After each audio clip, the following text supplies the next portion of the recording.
Good afternoon, everyone. Thank you so much for joining us today. I'm excited to build on everything that you've heard, all of the great content that you've seen so far. My name is Carly Shira. I am the head of customer development here at Highlight, and I, like many of you, got into the world of insights because I'm obsessed with humans, obsessed with human behavior and decision-making and motivations and emotions. So welcome to our session focusing on the power of integrating sensory and insights to unlock innovation. We're going to dive in with one of those terrifying rhetorical questions. How many of you have poured your heart into a product development project only to see that it falls short of consumer expectations or performance expectations set by your organization? You're not alone. It is a scenario that is all too familiar in our industry, an innovation initiative that starts with lofty goals, a condensed timeline, intense pressure. This is probably sounding familiar, only to end with a product that doesn't quite hit the mark. In fact, you're in the majority. I know this stat was mentioned in one of the previous sessions. Each year, 90% of new products fail. Today, we're going to talk about how that frustration isn't just in the product itself, it's in the process that led to it.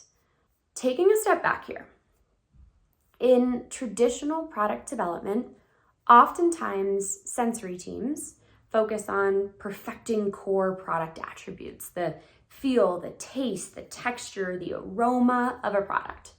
While market researchers or insights teams, on the other hand, are tasked with digging into consumer preferences, trends, needs, purchase indicators, motivations. Yet, these two disciplines often operate in isolation. We have seen that this fragmented approach can not only lead to inefficiencies and wasted resources, but can also lead to products that lack real consumer relevance. So, where are we? We are often left scrambling to make last-minute fixes pre-launch, which always happens to be 3 weeks before the deadline, which is terrifying. Or worse, the product doesn't deliver when it hits the shelves. Now, the revolutionary part here isn't in combining data. We do that all the time as insights individuals. It's in collapsing steps along the product development process by intentionally integrating insights and sensory to maximize the real estate of each and every engagement we have with our coveted consumers. By intentionally bridging this gap, we can bring together consumer sensory data and consumer insights, not just in labs and focus groups or crowded, overly caffeinated conference rooms at the end of the project, but in real world settings where products are actually experienced. This is where in-context learning or in-home product testing is a game changer.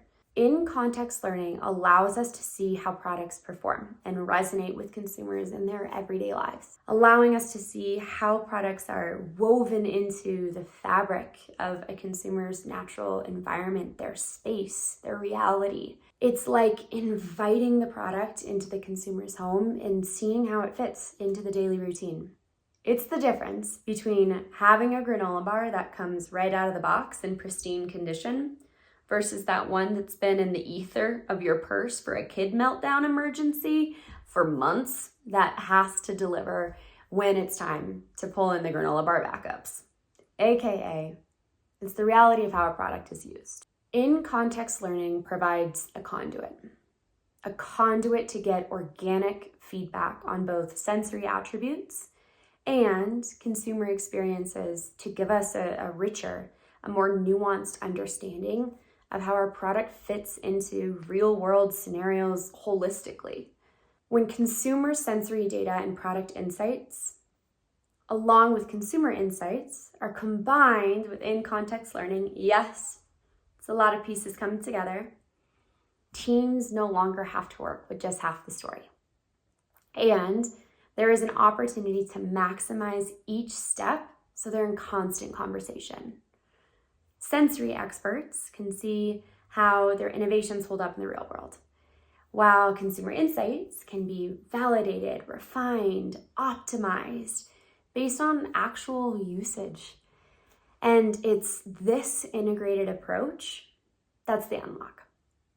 This is what we've seen not only accelerates decision making, but also ensures that the product is both technically sound, sensory, and deeply relevant to consumers' insights. So today, we want to explore how this combination of consumer sensory data, consumer insights, through the lens of in-context learning can help us transform our product development processes. By overcoming the limitations of disparate efforts, we can drive innovation that is faster, more dynamic, and ultimately more impactful. So, those scary deadlines and looming lofty goals that are oftentimes discussed in those highly caffeinated conference rooms 3 weeks before the big decision, 2 days before the big decision, aren't quite so scary and looming. We're going to start off with the challenge of traditional product development. For decades, product development has been fragmented because of limitations. Teams would rely solely on market research, consumer insights, or consumer sensory data, product insights, at different times in their product development process, but often not both concurrently. This siloed approach often results in missed opportunities and greater costs, whether that's time or dollars, and at worst, products that fail to capture the entire consumer experience, the entire human experience that surrounds the product. We're going to make a generalization here. And yes, we absolutely understand that there are exceptions. Generally, consumer insights and MR efforts offer this deep understanding of consumer preferences, trends, needs, as we talked about. But they lack this immediate, tactile, concrete feedback on sensory experiences, on product attributes. Consumer sensory data or product insights is so valuable in providing detailed information on those nitty-gritty aspects, the product's texture, taste, smell, flavor. But without purposeful alignment with compelling market trends and consumer needs, it might miss the mark.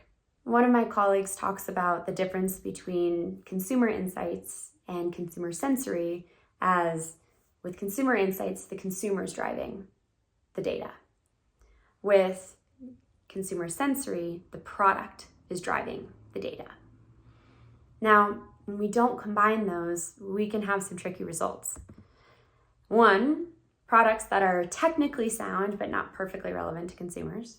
Or two, on-trend, powerful ideas but lack an execution of sensory appeal or efficacy. Three, important, which is a euphemism for challenging conversations about how to bridge the gap. This disconnect leads to wasted resources and ultimately missed market opportunities.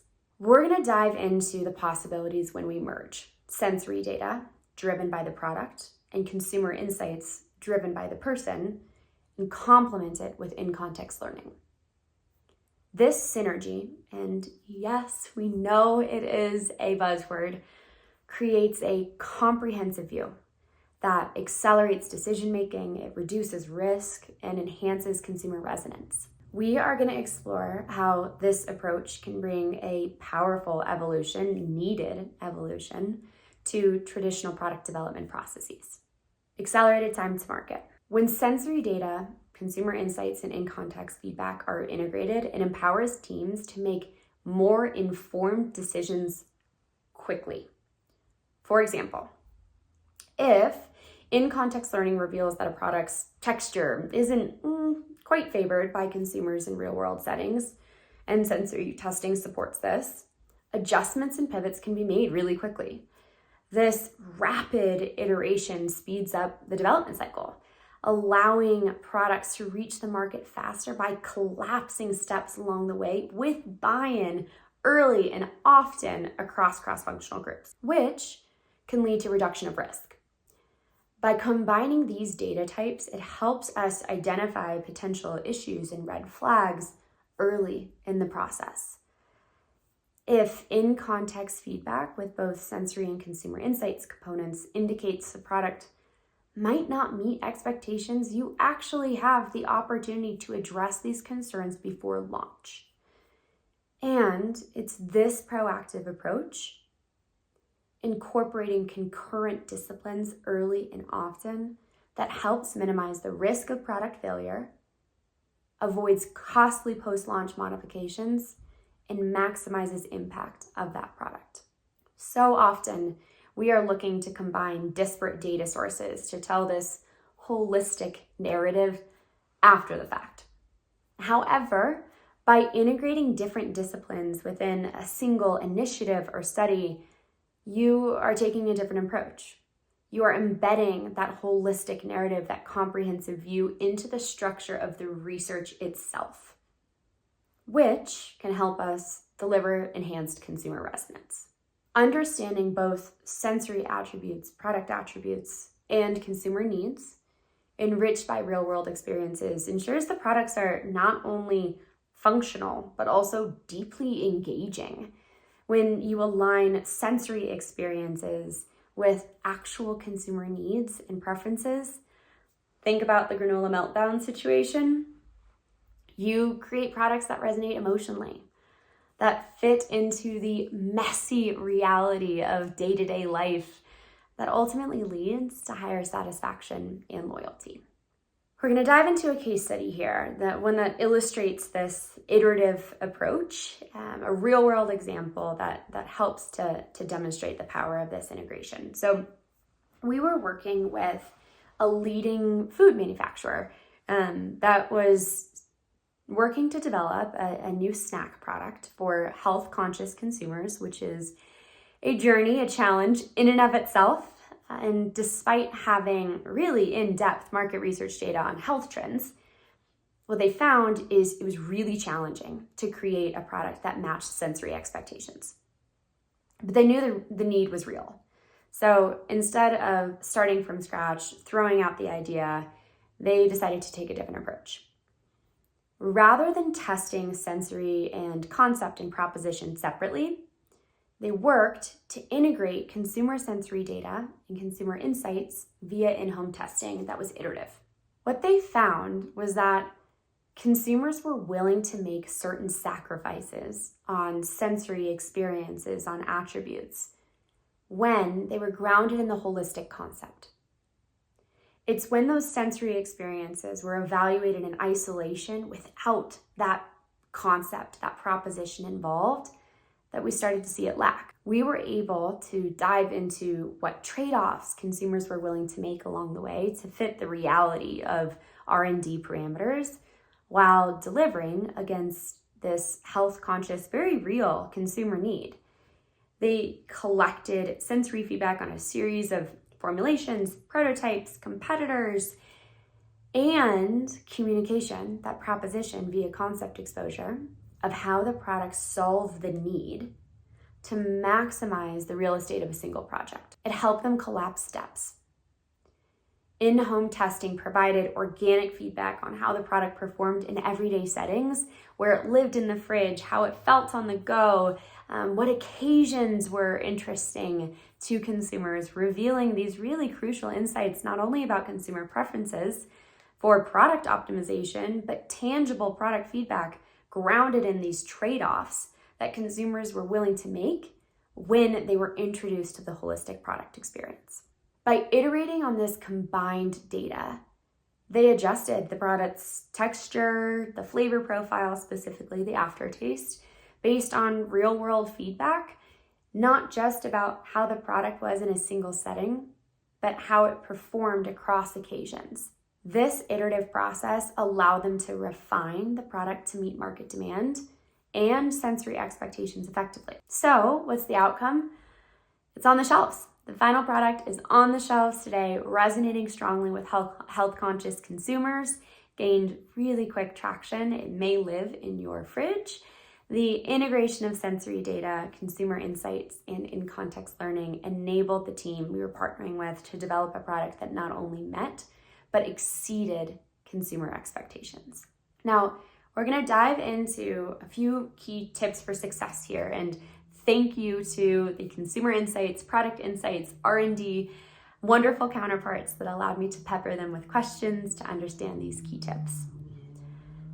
These come from a series of conversations of teams that effectively collaborate to collapse steps along the product development lifecycle to drive rapid innovation. The first is establishing clear goals, defining specific objectives for your consumer sensory and insights research. And it's this clarity that's going to help guide your approach and ensure relevant data collection and analysis where it's specific to a core discipline or function and where it can bridge. By fostering collaboration, creating a collaborative environment where everybody who has a seat at the table, sensory, insights, brand, in-context learning specialists work together seamlessly. And we understand that can be very challenging, which is where encouraging regular communication and shared objectives is so important so that you can maximize the real estate of every single study, every single opportunity you have to connect with your consumers to save dollars and headache. One of the ways to do this is by utilizing technology. There are so many incredible tools and technologies for data collection and analysis. Innovations in sensory analysis and consumer insights and in-home testing can provide deeper insights and streamline the process. AKA, you have autonomy and control to get access to powerful insights and pivotal data faster than ever, which unlocks continuous iteration. Embracing a culture of continuous improvement is huge. Using feedback from sensory testing, consumer insights, and in-context learning to make iterative adjustments to your product in an egoless environment where you're thinking about that objective consumer experience, which is done through measuring success. Tracking key performance indicators to assess the impact of your combined efforts. Oftentimes, pre-launch, we're thinking about leading indicators. We're thinking about things like pre-trial purchase intent and post-trial purchase intent and how sensory modalities are evolving over time, i.e. were consumers excited to pick it up off the shelf? Once they tried it, would they buy it again? And how did penalties evolve across sensory modalities throughout the process? Most importantly, how does it all come together and that holistic proposition? Throughout this entire discussion, we've been talking about synergies of integrating insights and sensory. That's not to say there isn't necessary value in distinct disciplines. There absolutely is a time and a place. And it's in combining these disciplines earlier and more often throughout the product development process concurrently that enables us to accelerate time to market, reduce risk, and ultimately create products that genuinely resonate with consumers. There is an opportunity to drive relevant, rapid development by using consumer sensory and consumer insights interwoven as this force multiplier for powerful innovation. And in-context learning offers a seamless vehicle to do so. Through the power of sensory and insights working together, combined with real-world feedback, teams can unlock new possibilities, faster timelines, create incredible products that consumers love. And it has been so cool to be a part of this process for organizations that we partner with. Thank you so much for joining this session. And if you would like to learn more about how Highlight combines consumer sensory and insights best practices into what we call holistic solution blueprints, please don't hesitate to reach out. We cannot wait to help build better products for people and the planet.